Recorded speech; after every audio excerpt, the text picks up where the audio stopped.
It's good? Audio-wise, you sound good? All right, cool. All right, so I want to talk about having what I consider to be a link building game plan, right? It's interesting. Most people are like, I have a game plan. No, we usually don't. Usually we're like, this always works, and I do this, and I do that, and I do this. So what I want to talk about today is, I'm going to start off with the first half of the presentation will be some interesting things philosophically that are happening in SEO, and then the last half of it's going to be all implementable things that you should be able to do within a week. So, first things first, I tend to learn from failure. I'm hard-headed. I was also hard-headed as a kid. My mom hated that. But I have to screw stuff up to learn. I like to feel the pain of the hurt, and then I turn around and go, I'm never going to feel like that again, right? So for those of you guys that don't remember, this is Aaron Rowan. He went all out for a fly ball, and that's what his face looked like after hitting the wall. I bet you'll never do that again. You know, he'll learn to feel for the wall a little bit better. And I had to throw a Philly slide in because I do that every single presentation I do. So you know what's interesting is I'm going to be the Grinch of a lot of what you guys have heard about today. Because I'm going to say this. No, don't say that. You know, that cool Google Plus stuff and all that social stuff, it works. But you know what? I personally believe that if you're in a relatively competitive industry, that is rarely going to be the sole way that you're going to win. It does definitely drive traffic and conversions and engagement. You know, sure, you do great link building. You'll actually create these things outside of rankings. You guys are here, for the most part, for this part of the conference, to hear about how am I going to drive my rankings from an SEO standpoint. So everybody's supposed to say yes to this. Oh yeah, you know, you build good content and all that, but we know that's not true, so we're going to skip that. Because it only happens sometimes that works. And I'm going to give you guys a couple anecdotes here of real things that have happened to me or to my clients that go against everything that you hear Google tell you about how to rank on search engines. And within a month, we got a client that ended up getting, not because of us, I'm not taking credit for this, but they got links from Oprah, New York Times, Shape, Cosmo, Vogue, and another site I can't remember. All within a month. And all of you continue to think that that's what's going to help you rank better. You're wrong, because I've seen it. Most of us don't get links like that all within a month. I have seen what it's like. You get all those links. We sit there on Sunday when the New York Times came out with their Sunday paper, rubbing my hands, calling our account team. It's up. The link is up. We got paper text. This is going to be awesome. Monday, just wait a day. It's going to come. Tuesday, yeah, just give it one more day. I heard what Matt Cutt said. You know, I get quality links from the New York Times. They're going to trust me. And then by like Friday, you're like, it's not working, Matt. What happened to the whole get a link from the New York Times? Very reputable site. Why didn't that work? So that's an example of failure that we've learned from. Because so few of us as SEOs have the opportunity to get a link from Oprah and the New York Times in the same week.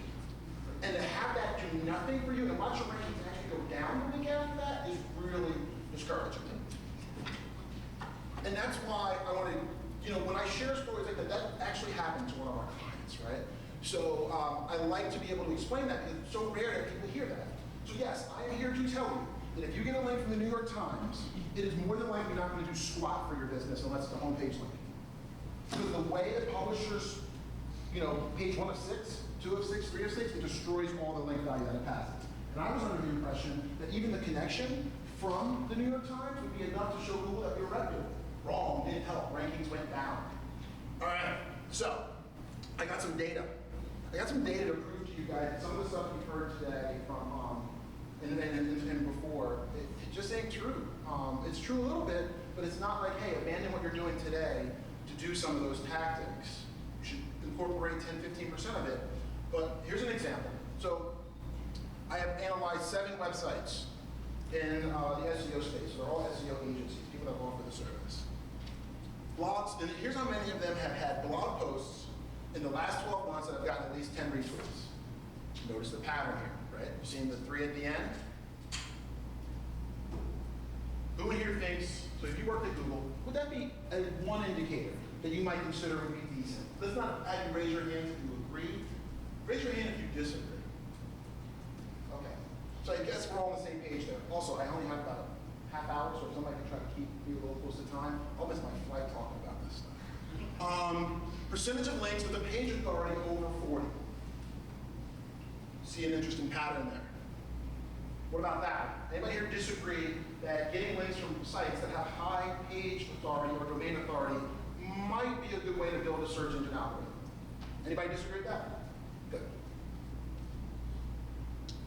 And then you look at percentage of links with the word SEO in the anchor tags. Everybody notice something flip? Notice the flip. Everything, and this is 3 bullet points out of about 10. It flipped. The first 4 sites get a ton of anchor tags with the word SEO in it. We're all SEO companies, right? I think by now we would all raise our hands and say, anchor tags probably isn't the best indicator because we all got our sneaky ways of getting it, right? The last 3 companies, one of them is us. 2 of them are companies that you've heard of. You go to their blog, you read their stuff. Why? Because they have quality stuff on their blog. That's why they get the retweets and the shares. They are sites where you use their tools from time to time. I know you read all their blogs because you're in this room. They're quality sites. The first 4 you've never heard of. You've never heard of them. But they're beating out companies like mine. One of them doesn't even have a blog. What kind of social signals are they sending to Google? None, because they don't have a blog. Yet, when you look at where these people are ranking for SEO company, I would say one of the 3 that's actually doing the high quality stuff is on the first page. The other 2 are on like page 4. For lack of a better word, the douchebags just going out there and getting SEO links over and over and over again are beating out the companies. None of you know any of these 4 companies by name. You don't know anyone that works there. Well, one of them got in trouble for being a little bit spammy. But you know them because they got in trouble for being spammy, not because you go to their site to get anything of any value from it, right? Just remember that next time you're worrying about plus ones. It's true. It's painful, right? You do all these great things and you're supposed to be rewarded for it, and it doesn't always work. What would Seer do? You know, if I wanted to compete, do I gotta really go out there and just build? Do I have to stop doing things like this and connecting with real people to rank well for the word SEO company? So I should just like stop being here and actually try to connect with you all and hopefully have you guys tweet and plus one and talk about me and all that good stuff and at Seer, you know, the quality stuff. I should have just stayed at home, not even taken the flight, and just built a bunch of links that say SEO. That's sad. Somebody needs to talk about this because it doesn't get talked about enough. Maybe it's because people don't want to have Google looking at their stuff. You're going to wait till Google figures this out? Raise your hand if you want to lose your job. Everybody's got quarterly numbers you got to hit.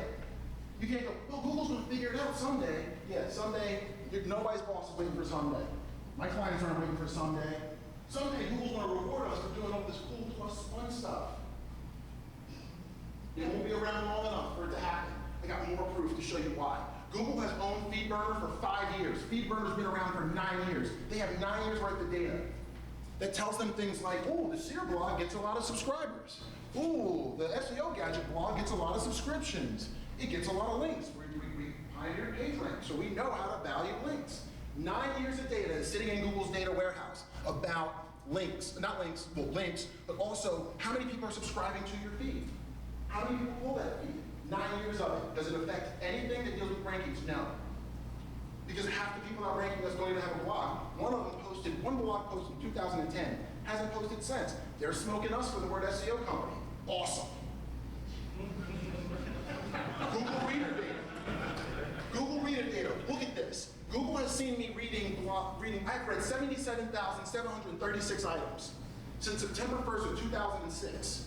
They can look at what I read, what the percentage of it that I read. They know what I've clicked, what I've starred, what I've emailed to my friends, what I've shared, what I've looked at on my mobile, because I do. They can look at the things that are frequently updated. Look at all this data. Google has data on me and all of you that use Google Reader dating back since the day you signed up for Google Reader. Why wouldn't they just use my Google Reader to figure out who the freak should rank on the first page for an SEO company? I'm starring stuff and sending stuff out to friends left and right. Why wouldn't they use this data? 5 years Google Reader's been out. It's sitting in their data warehouse, and you think they're going to figure out tweets for something they don't even own? Good luck. If they can't figure out data that they have had in their data warehouse for 5 years for one and 9 years for the other, you really think they're going to figure out social in the next 6 months? Because this to me just makes sense.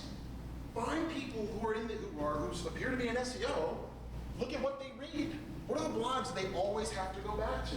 It'd be a better way to start than just whoever uses the word SEO company more in their anchor text. I think it's somewhat more valuable. Anybody disagree that this is probably a somewhat more valuable way to figure out who should rank? It's logical, it makes sense, yet it doesn't work that way. And that's the sad part, right? They can't figure it out. And they got some really smart people over there. Which probably just goes to show how complicated the algorithm is, right? Let's not just make it like, geez, Google, if you just use Reader, it's got to be so complicated that when they try it, it doesn't work out. But I want to make sure that what you guys are taking away from this presentation is a balance. You go whole hog on social, you will not rank well. I will say that again. You go whole hog on social, it will not help you rank well in the next 3 to 6 months.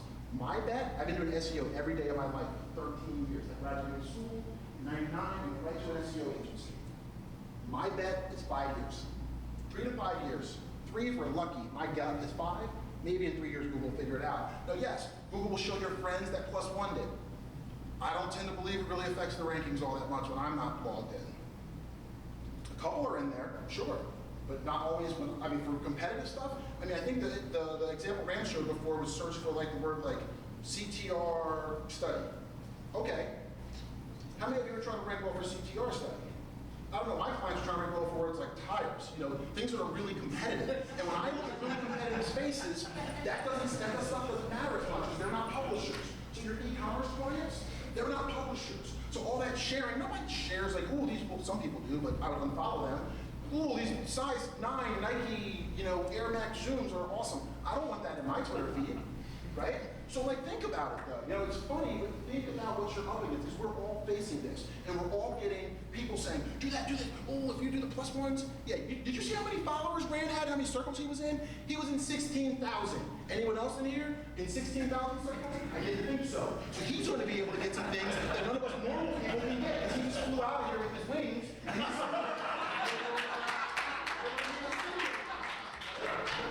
so Rand gets to show you those things, and I love him to death.